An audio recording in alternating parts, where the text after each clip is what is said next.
Okay, please find the comfortable posture. Keep your back straight as much as you can. Gently close your eyes.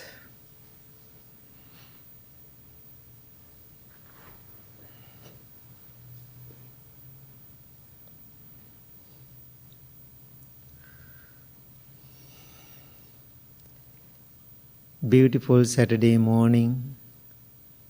You all are here with beautiful intention to make your life peaceful, content, going to have experience how to taking care of ourselves.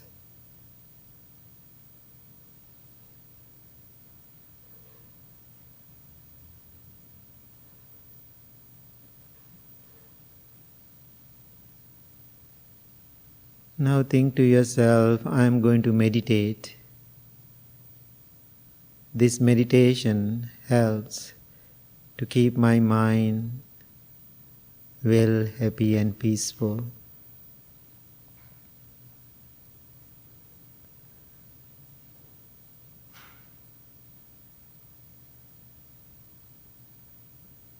Now send your loving thoughts towards yourself, thinking, may I be well, may I be happy, may I be peaceful, may no harm come to me, may no difficulties come to me, may I always find joy, balance and contentment.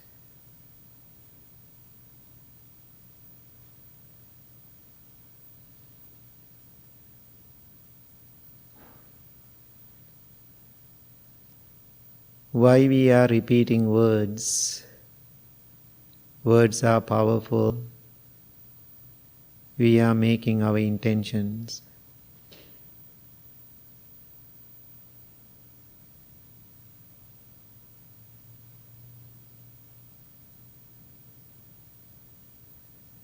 Remember, one day those intentions turn into actions.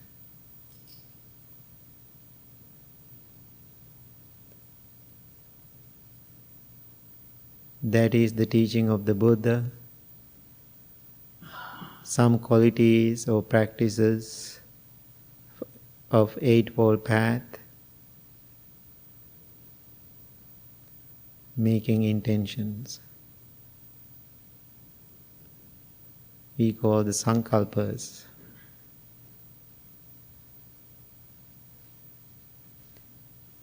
May I be well, may I be happy, may I be peaceful.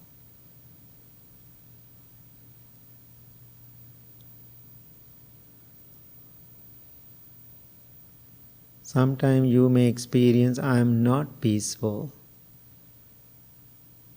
I am not talking about before or later of your life.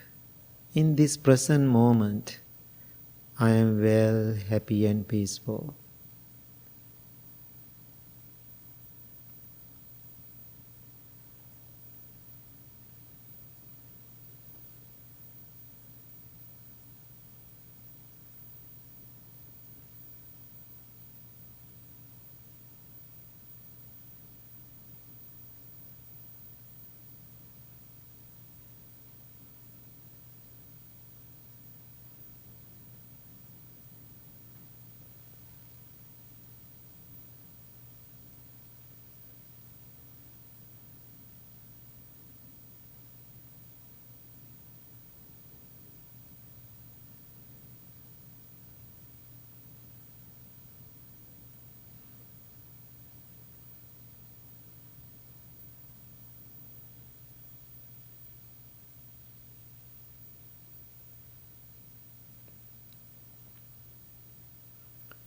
Now send your loving thoughts towards your family.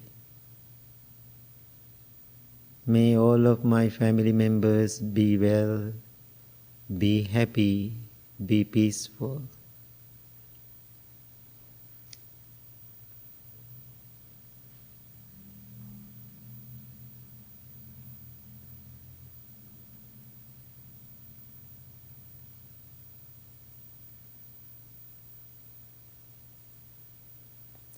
Think of them individually by names.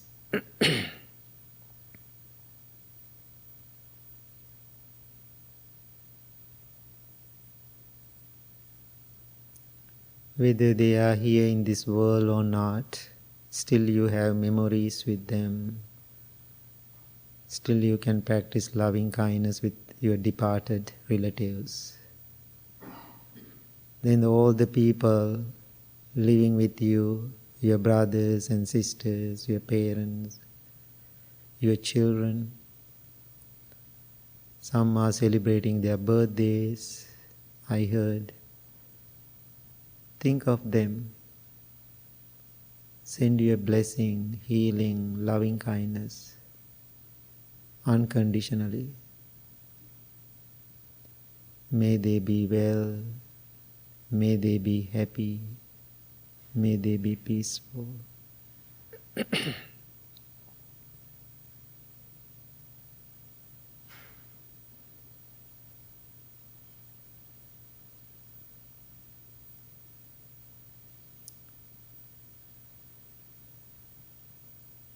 As we all know, we all have difficult family members. They are challenging people. They are negative.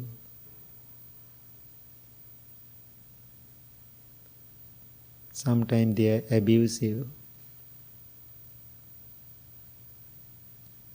They don't know what they are doing because of their ignorance. Therefore, as a person who is trying to practice loving kindness, even this present moment, please learn how to forgive them. What is forgiveness? Forgiveness is completely letting go without reservations. You can forgive, but no need to forget. Don't try for that.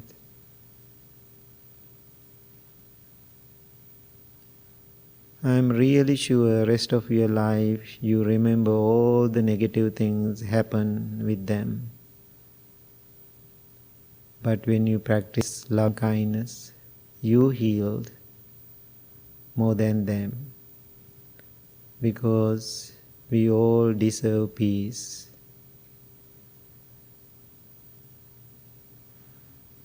May they be well, may they be happy, may they be peaceful.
Now send your loving thoughts towards whole world. May all living beings be well, be happy, be peaceful. Remember, this loving kindness practice is the most powerful meditation practices in the world.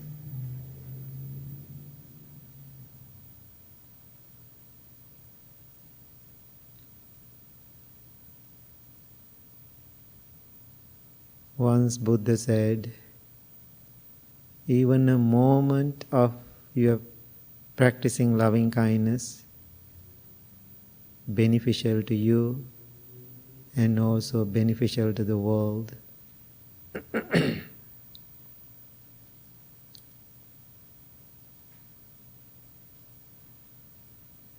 Therefore, in this moment, maintain that skillful thought in your mind. It is not a job to do.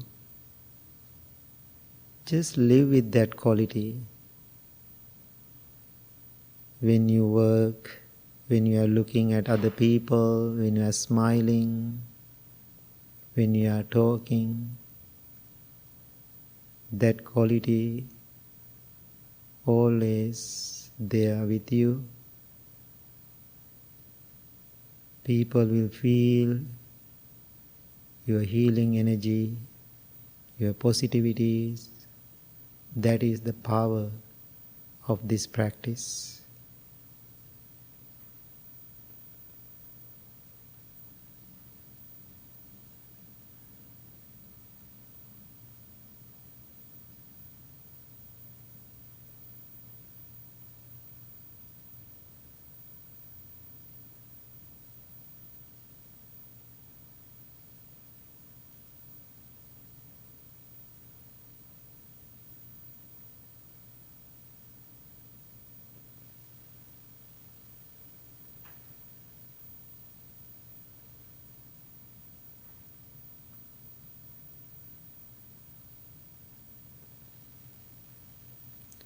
Now slowly turn your attention to your breath, which means your life. Every breath you take in, you take out, is taken mindfully. Focus on your natural, ordinary breath.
If you are distracted by a thought or a feeling or a sensation, bring your attention back to the breath or present moment.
Mind wanders, which is so beautiful. That is the nature of the mind. If your mind is not wandering, definitely something wrong with your mind. Let it wander, but you can be a silent observer. What mind does, what is coming into your mind. Then whatever come to your mind, staying for a while, you keep watching and observing, then you may experience they are passing away. That's it.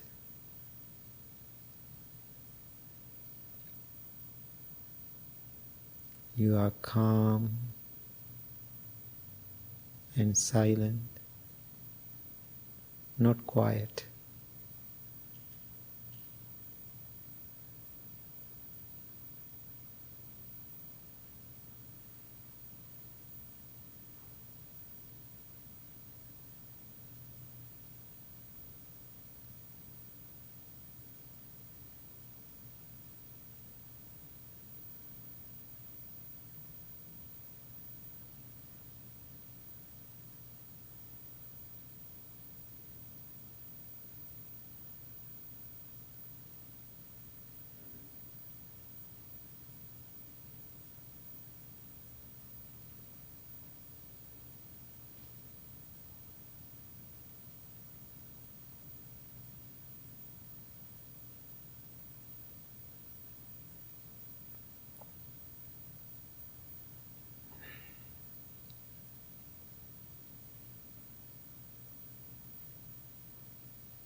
Now observe your mind, observe your body. Your body is relaxed. Your mind is calm, tranquil, and peaceful. Now bring your palms together close to your heart Make a strong determination to practice meditation every day, regularly, with diligence and patience. Understand how important this meditation practice to make your life better, peaceful, harmonious experience.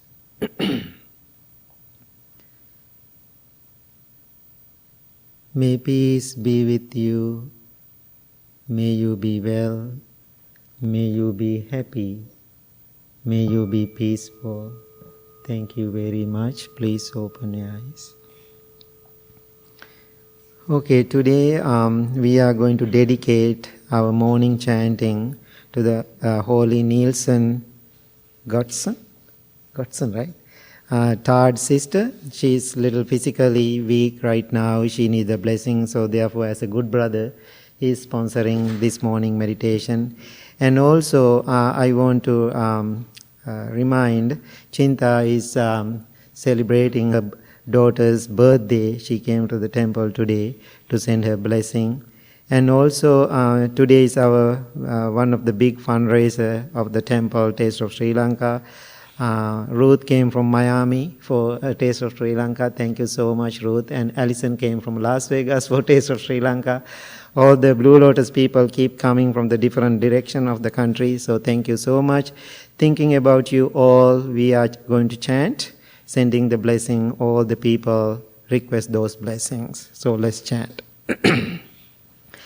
Namo tassa bhagavato arahato samma sambuddhassa.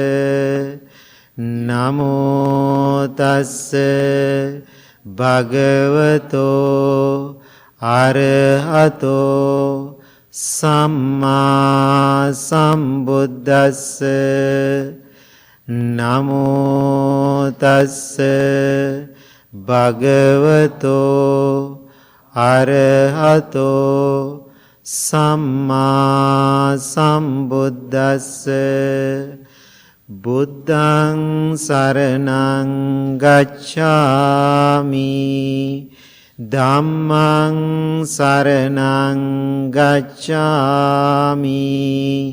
Sanghaṃ saraṇaṃ gacchāmi. Dutiyampi buddhaṃ saraṇaṃ gacchāmi. Dutiyampi dhammaṃ saraṇaṃ gacchāmi. Dutiyampi sanghaṃ saraṇaṃ gacchāmi. Tatiyampi buddhaṃ saraṇaṃ gacchāmi. Tatiyampi dhammaṃ saraṇaṃ gacchāmi. Tatiyampi sanghaṃ saraṇaṃ gacchāmi. Anicca vata saṅkārā uppada vaya dhammino. Uppajjitva nirujjanti tesaṃ upasamosukho. Sabbe santa avera hontu. Sabbe santa abhyapajya hontu. Sabbe santa aniga hontu. Sabbe santa sukhiyatānaṃ pari. Manopubbangama dhamma manosetta manomaya. Manasace paduttena bhasati va karoti va tato nang dukkha manveti Chankang vavahato padang mano pubbangama dhamma mano setta manomaya manasace pasannena bhasati va karoti va tato nang sukha manveti chayava anapayini.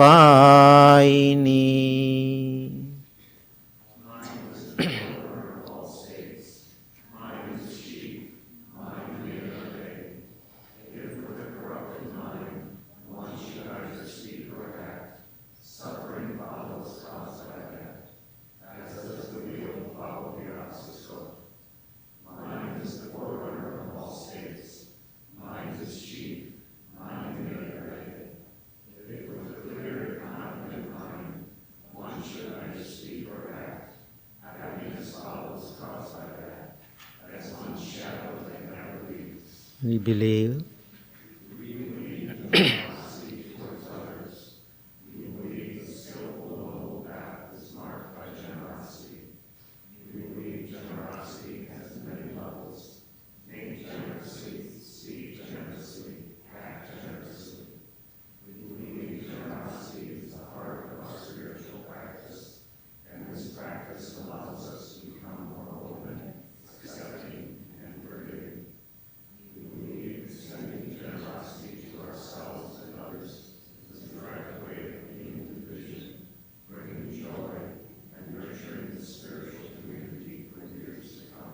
My wish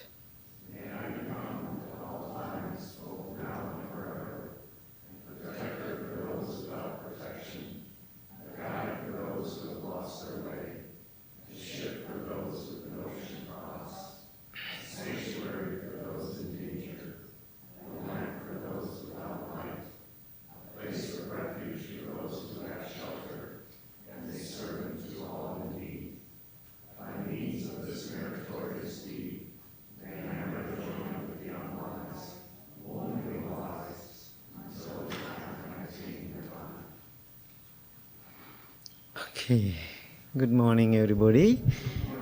Happy to see you all. People who know me very closely, many years, they know I'm always talking from my heart. So that is my way, how I practice, how I learn, and also how I share those information with people. When I was a young monk, I was so annoying, be honest, right? And so it is so challenging for my teachers. When I was under training, that time I didn't understand what it means. They couldn't understand it either. However, it was so difficult for them. But however, I did my education really well. Because I'm very physically and mentally, I'm very active character, very active. Sometimes it is too much. So my nature, I'm not talking with pride, my nature, even I can do 10 things together without having distractions. So that's my character. When other people around it, because they are not like that, I'm not having the same expectation, they are having challenges and difficulties because of that. So anyway, I'm trying to build the background, what I'm going to tell you today.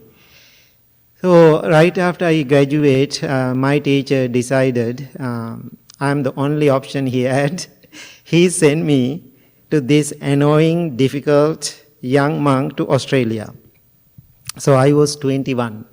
Now I am 56. So Again, I have that energy. I want to do things always. I am in the service to people. I have, now think about the 21 years old young monk, and he has lots of energy to do and help people. I work so hard in Australia. Even now we have beautiful temple they built. I'm the one raised all the funds to buy that 5-acre land, that time. So I was the first resident monk. So anyway, after I go to Australia, so I'm just by myself, that little hut kind of place. I'm talking about 30 years ago. I'm by myself. It's so boring. Because people are coming weekends, people bring food, but it's so boring. One day I was thinking to myself, this is so boring. I want to figure it out something. See, my character. So that's the nature. So it's worked perfectly for me anyway. And so one day I saw a bus going by the temple. It's a white bus. I was thinking, I'm going to have a bus ride. So it's a Brisbane, Australia. So one day I was standing in front of the road and then bus stop. I get into the bus. But this is a culture in Sri Lanka. It's a Buddhist land. And when we are get into a public bus, there is a front seat for the clergy, for the monks. It's legally, it says this is for the monks. So when even 100 people in the bus, when I'm getting to the bus, there's a monk get into the bus, they give the seat for the monk. So they get up and give it. And so I'm so used to that conditioned mind. Now think about this 21 years old young monk, first time going to have a bus ride, no idea, out of Sri Lanka. So I was getting to the bus. My expectation in my mind, right after I get into the bus, somebody gave me a seat. Think about it. I'm dressed like a monk. I was getting to the bus. I had that expectation. I kind of look around. Everybody is looking weirdly at me because I'm different. Nobody gave me a seat. Now I'm standing, going like this, and so I felt so uncomfortable. Why? I'm not used to live like that. So then I was thinking to myself, I didn't have experience. These people are so mean. They are not giving me a seat. They are so mean. I feel stress in my heart and body and my mind. I didn't enjoy that bus ride. Then bus stop in Brisbane city. Then I'm sad, I'm upset myself. I didn't walk around the city. I was getting to the next bus. I came back to the temple. So then I called my teacher. I said, I don't like Australia. Please, send me a ticket. I want to come back to Sri Lanka. Then he asked, why? Because these people are not nice to me. I was getting to the bus. They didn't give me a seat. Then he said, don't worry, I will send you a ticket. And so he never sent it. And so I was waiting to get the ticket, but he never sent it. So after having that experience, I was start to think to myself, what's wrong with me? So now teaching is really kicking in. I was thinking, what's wrong with me? So this is not the people, this is what I am thinking, how I am thinking. So therefore I have to change the way I am thinking. I am living in a new land, new community, different people. So I cannot have the same expectation when I am living in another country. So sometimes we don't like changes. So if you cannot accept the changes in life, you cannot practice the Buddhist teaching. Sometimes temple also change. I also change after last 20 years later, right? Sometimes people don't like changes. But if you cannot accept the changes, how come you are going to call yourself you are good Buddhist meditation practitioner? So that is the teaching of the Buddha. So I had that issues too. Then I thought I had to accept these changes. So now it is still difficult, but I got an idea in my head. So then I was there, Australia 5 years. Anyway, It's a long story. I don't want to go all the information. Then anyway, I made the decision to leave that place. That's my own decision. Then I had the opportunity to come to the United States. So then I landed to Atlanta first. Then you can see I'm a small person. I'm coming out from the airplane for my transit. There was a tall African American man looking at me. Hey man, what's up? Right? That's how he was talking. That's their language. Right? I don't know. Then I was thinking he was so mean to me. So then anyway, now I have little information in my head. No, I have to accept that. Now I'm in the new land again. So I accepted. Then I went to Detroit. Now I'm, taking care of the Detroit temple. So living there. So then I had one day, I had an invitation from a Sri Lankan family from New York City. They said, can you get into the bus and come and do a special event in New York City? Then I was getting to the Greyhound bus. Now, after I get in the Greyhound bus, I found a seat. I was sitting there. Now, bus almost ready to leave. I saw there is a young man get into the bus, look around. There's the only seat next to me. I can see he's a little uncomfortable sit next to me because I'm kind of different person. So anyway, he was sat there, So he was not comfortable. He's sitting like a statue like this. Then I said, hi. Then he said, hi. That's it.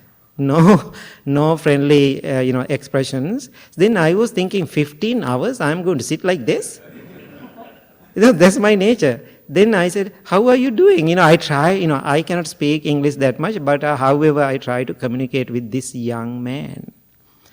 So then anyway, now 15 hours, now we build little communication. So then I said, I'm a Buddhist monk. So the first question this young man asked, are you married? I said, no, monks are not married. They cannot marry. And so then he said, you are crazy. Then I was thinking, think about, I don't know the language. When somebody say I'm crazy, then it's really a little hurt. I felt hurt. I'm not crazy. I'm a monk. I know there are lots of crazy monks too. And so now I understand, but I felt I'm not crazy. Then again, it's really hit my egotistical mind. But now I have little information in my head. Okay, patient, practice patience, because the day I became a monk, my teacher said, you cannot be a monk if you don't have the quality of patience. It totally makes sense to me now. Because I'm dealing with people every single day. I have to have lots of patience in my mind. So then I was talking patient. So then, then he asked me, you don't have clothes? I said, no, this is my clothes. Then he was telling me, I was thinking you are wearing a tablecloth. Because he's around 19 years old. And so then I was thinking, again hurt. Why? This robe, I talked about the robe, a few weeks ago. People really have lots of respect for this, robe in our Buddhist countries. People carrying in their head to the temple. So then I was thinking, no, I'm not wearing a tablecloth. This is very respectful, one of the oldest, uniform in the world. And so then, anyway, I managed my feeling. So end of my trip, I had a little, business card. I just grabbed one, I just gave it to him. But he doesn't want to kind of accept it, but he just grabbed it, he just walked away. I was thinking, whatever, right? So then, then I left, I did my work, I came back to Detroit. Then after 5 years later, I moved to here. Now I'm living here in Crystal Lake. 5 years later, I got a email, my old Hotmail email address. Then there's an email, I don't know you remember me. I met you 5 years ago, in the Greyhound bus. I'm that young man. I talked to you that time. I don't know about the Buddhist monk, but being in New York City, I have seen so many monks. It's a very diverse culture there. And now I have a little background. I don't know you live or died or I don't know, but I'm trying to communicate with you. So I need your help if you can. Then he said, I have lots of, the addiction issues, drug addict. So therefore, is there any way you can help me? So then right away I was thinking, okay, I'm going to help this man. That time there was another monk who was living with me. Now he's in Florida. So I was talking to, I didn't talk to him actually. Then I said to that young man, I called him, I said, if you want to come here, I would like to help you. Otherwise, very difficult to help you from the distance. Then he said, really? Can I come to Chicago? I said, sure. Then he asked me where I'm going to stay. I said, you can stay in my house. I said. Then that evening, I talked to other monks. One of my friends coming to stay with us. Then he asked me, who is that guy? I said, he's a drug addict. And then he, looking at me, he's going to live with us because we had 2 bedrooms, an apartment in Crystal Lake. I said, yes. And I can see he doesn't like it. So anyway, I invited him. I picked from the airport. He came and stayed with me. I said, my friend, now this is the way. You are living with 2 Buddhist monks. Now you are under my roof. You have to follow my rules and guidelines. So therefore, without me, you cannot go anywhere. So you have to come to each meditation class with me and you have to help me. He said, sure, I am going to do it. So now he's doing activities with me, and he stayed like 3 months or 4 months with me. Then I felt he's doing so well. He didn't do any wrong thing during that time. So then I felt he has a little emotional connection towards me. Then I had the same emotional connection towards, like my brother, like my son. That's how I felt too. And so that time, then I was thinking, this is not safe for me. It is not good for him either. Because now emotional challenges and connected, it's a kind of attachment. Then I thought, now he is doing so well, he has to leave. Then I made the proposal, now this is time to leave. Then he said, really? I said, yes. Then he asked, where do I have to go? I said, go back to where you were.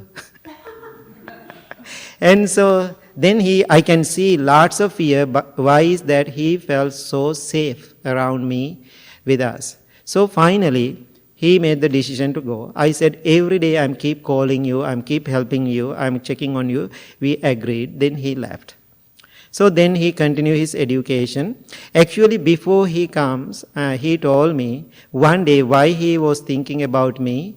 One day he was thinking, I'm tired, I'm exhausted emotionally, physically, I'm going to kill myself. When he was having that thought, that's the moment he had that thought in his mind. I met a Buddhist monk in Greyhound bus, maybe he can help me. How wonderful, he kept my card somewhere. That's a good thing about in American people. If you give something, you label it and you keep it. So not me, right? And so sometimes I cannot remember who gave it to me. And so anyway, so then he left. Then he continued to do his education. Then he did his master's and PhD. Finally, I did his marriage. And so life is going really well. I saved his life. Now my point is, now think about that day, that moment. I was struggling a lot with my own emotion, even in the Greyhound bus, airport, Australia, about my egotistical mind. Ego-related mind. I was struggling a lot. But however, being in this spiritual journey, I manage, I observe, I watch what it means. Now think about that experience helps somebody else. Now think about if I stay in that egotistical mind rest of my life, nobody is coming here. Nobody is coming to the Blue Lotus.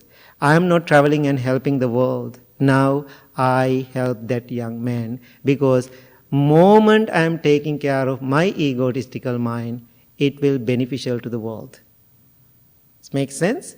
I really experienced this after that, meeting that young man. So anyway, now I want to ask you, what is the root of our all the difficulties, problems, and we are going through in our life? What is the root cause? Ego is the root, right? Ego is the root. What is the simple word for ego?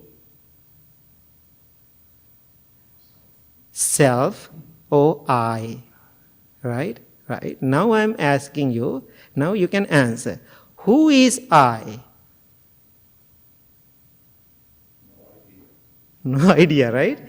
But now think about, because of this one letter, I, how many problems we have?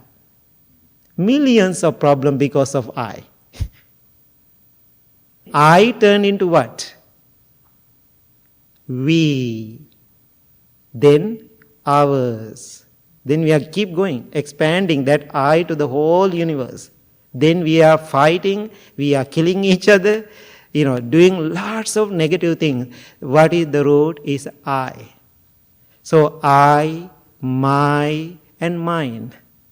I call I, my, mine syndrome. It's a syndrome. So, as you said, Gus, we don't know how we are going to define this I. Who is I? Can you point it out? Who is I? Who is I? Anybody? No I here? That's great. If you don't have I here, I'm so happy to hear that. But I know lots of I's are here, right? So who is that I? How do you define it? I. You can say, what? Somebody asks, who is I? Alison, how you are going to define yourself? Who is Alison? I'm Alison. You can say, I'm Alison. Then you can say, I live in where? You are living in Las Vegas. I am married. I have 2 children. I have grandchildren. You can say all those. That's I. So then each person in this room, they have their own eyes. So then I'm asking, then sometimes people say, the way I dress, way I look, and this is I. The way I work, that's how I identify myself. Then I'm asking, if your physical body is I, let's do this. Okay? Now just imagine, break all your physical body part to different groups. Now there's 2 hands, 2 legs, 1 head, 1 tummy, right? All those things are different piles. Then I am pointing out there's 2 hands. Then I'm asking, this is I? Do you say yes or no? Then you say, no, this is 2 hands. Then I am pointing the head, I am asking, this is I? Then you say, no, that's not I, that's a head. So after you break to the different parts, there is no I in your physical body. So Buddha used an analogy we call a car. At that time we don't have a car, but I use a car. Then after we take all the pieces out from the car, we call it car? No, right? Then we call all the junk.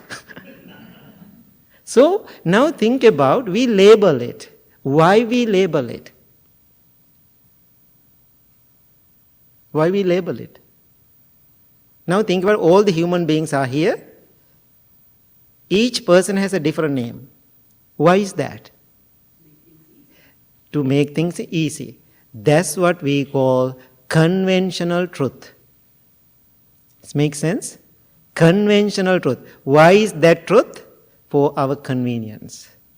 Otherwise, if they have one name for all the men, is it fun? Is it easy?